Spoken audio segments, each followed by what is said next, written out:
मोहतरम नाज़रीन आदाब, दक्कन न्यूज़ में आप सभी का खैर मकदम है। निजामत कांग्रेस पार्टी उम्मीदवार जीवन रेड्डी की इंतखाबी मुहिम में शिद्दत पैदा करने जिला निजामाबाद के श्रीकोंडा मंडल मुस्तकिल में कांग्रेसी कायदीन व कारकुनों का एक इजलास मुनक्किद हुआ। इस इजलास में कांग्रेस उम्मीदवार Jeevan Reddy, rural MLA Bhupathi Reddy, Urdu academy chairman Tahir bin Hamdan, रियासती वजीर व बोधन MLA सुदर्शन रेड्डी ने मेहमान खुसूसी की हैसियत से शिरकत की। इजलास के खिताब के दौरान सुदर्शन रेड्डी, ताहिर बिन हमदान और भूपति रेड्डी ने बताया कि कांग्रेस पार्टी ने हस्बे वादा अंदरून 100 यौम में गारंटीज की तकमील की है। 6 में से 5 गारंटीज पर अमली तौर पर शुरू हो चुकी है। खवातीन को बस में मुफ्त सफ़र की सहूलत, 500 रुपये में गैस सिलेंडर की फराहमी मुफ्त, 200 बरक़ी यूनिट, मकान की तामीर के लिए 5 लाख रुपये इमदाद की फराहमी और राजीव आरोग्यश्री के तहत 15 लाख रुपये तक के इलाज के वादे को पूरा किया गया। और रेवंत रेड्डी की क़ियादत में कांग्रेस कारकुनों के मसाइल की यकसवी कर रही है। कांग्रेस पार्टी ने तेलंगाना अवाम के जज्बात और ख्वाहिश का एहतराम करते हुए अलहदा रियासत तेलंगाना की तश्कील दी, लेकिन BRS हुकूमत ने अवामी तवक्कात के बरखिलाफ काम करते हुए तेलंगाना को मखरूज रियासत बना दिया। इस प्रोग्राम में मंडल सदर बी रवि, मुख्तलिफ मंडलों के कांग्रेसी कायदीन व कारकुनों के अलावा अवाम की कसीर तादाद मौजूद थी।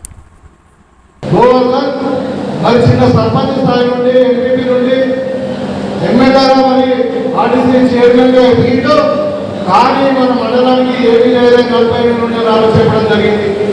ఆయన శ్రీమంతపల్లిలో ఒక 4 ఎకరాల బంగ్లా వేసుకున్నాడు, భూములు కబ్జా చేసుకున్నాడు, కానీ మన మండలానికి ఏం చేయలేదు అని చెప్పి ఆలోచించి మరి ఇంకా మళ్ళా 15 తర్వాత కూడా గెలిస్తే కూడా ఏం చేయలేదని ఆలోచించారు. సోనియా గాంధీ మాట కింద 6 గ్యారెంటీలు తప్పకుండా అమలు పరుస్తాం. ఇది భూపతి రెడ్డి మాట కాదు, రేవంత్ రెడ్డి మాట కాదు, సోనియమ్మ మాట, ఇంద్రమ్మ కోడి మాట అని ఆలోచించడం జరిగింది. అన్ని గ్రామాలు తీయడం, మరి అదేవిధంగా మీకు కోడి భూముల సమస్యలు తీర్చామని చెప్పడం, మరి ఇమ్మీడియట్ వరకు ఇంద్రమ్మ ఇల్లు ఇప్పిస్తామని చెప్పడం. ఈ సందర్భంగా మీ అందరి దయకి అందరి కృషితోటి ఇవాళ నేను ఎమ్మెల్యేగా గెలిచిన తర్వాత మరి అలా మన రాష్ట్రంలో ముఖ్యమంత్రి గారు రేవంత్ రెడ్డి గారు ప్రమాణ స్వీకారం చేశారు డిసెంబర్ 9వ తారీఖు.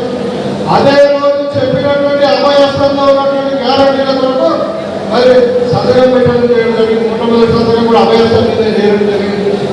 తర్వాత 2 రోజులుగా సోనియా గాంధీ గారి బర్త్డే, మన తెలంగాణ ఇచ్చినటువంటి తల్లి, మరి ఆమె బర్త్డే రోజు అయినటువంటి మహిళా సోదరి వాళ్ళ కొరకు మరి RTC బస్సులు ఫ్రీగా చేయడం జరిగింది.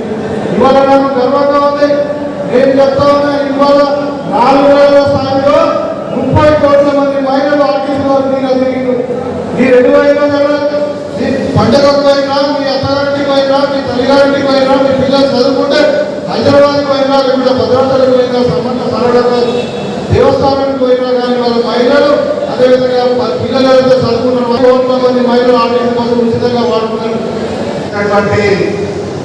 రేపు జరగబోయే పార్లమెంట్ ఎన్నికల్లో కాంగ్రెస్ పార్టీ అభ్యర్థిగా మన దగ్గరికి పంపి జీవనన్నకు ఓటేయమని వేదిక మీద ఉన్నటువంటి పెద్దలందరూ మీతో మాట్లాడడానికి, మీతో అడగడానికి ఇక్కడికి వచ్చిన సందర్భాన మొట్టమొదట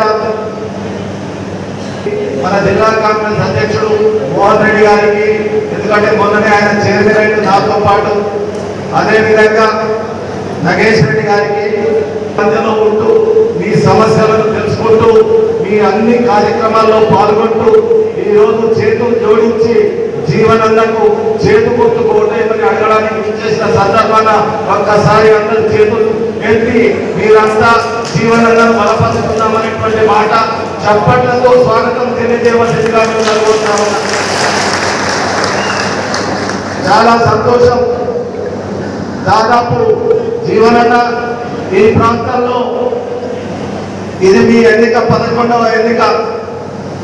11వ ఎన్నికల్లో ఒక కార్యకర్తగా, ఎలక్షన్ ఏజెంట్గా, ఈ ప్రాంతంలో యువజన కాంగ్రెస్ నాయకుడిగా, జిల్లా కాంగ్రెస్ అధ్యక్షుడిగా, జిల్లా యువజన కాంగ్రెస్ అధ్యక్షుడిగా, మీరందరి ప్రేమతో జిల్లా పరిషత్ సభ్యుడుగా, జిల్లా పరిషత్ వైస్ పెద్దలు సుదర్శన్ రెడ్డి గారి ఆశీర్వాదంతో ఆయన ఈ ప్రాంతాల్లో మీరు ఏది అడిగినా కాదనలేక ఆయన మంత్రిగా ఉన్నప్పుడు ఇచ్చిన సందర్భాన్ని ఈ ప్రాంత అభివృద్ధిలో ముఖ్యంగా ఈ ప్రాంతం అంతా కొండల ప్రాంతం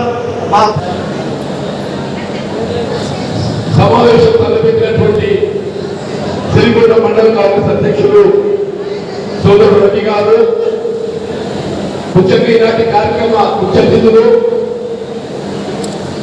రాష్ట్రంలోని సీనియర్ కాంగ్రెస్ నాయకులు, అలాగే మాజీ మంత్రివర్యులు, పద్ధతులతోని అత్యధిక మెజారిటీతో గెలుపొందుతున్న మాజీ శాసన మండలి సభ్యులు పెద్ద నర్సిరెడ్డి గారు, జిల్లా కాంగ్రెస్ అధ్యక్షులు,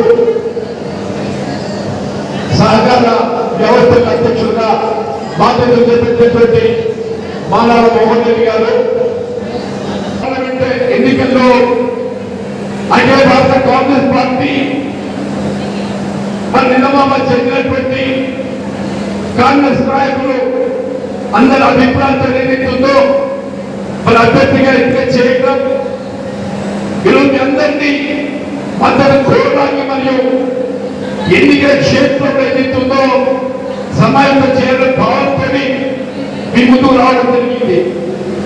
విధుత్వ ఎన్నికలు అనేది ఏ రాజకీయ పార్టీ రేపు అధికారానికి వస్తే గెలిస్తే మన ప్రాంతానికి ఏ మేలు ఉంటుంది, ఏ అభ్యర్థి గెలిస్తే మన ప్రాంతానికి ఏ మేలు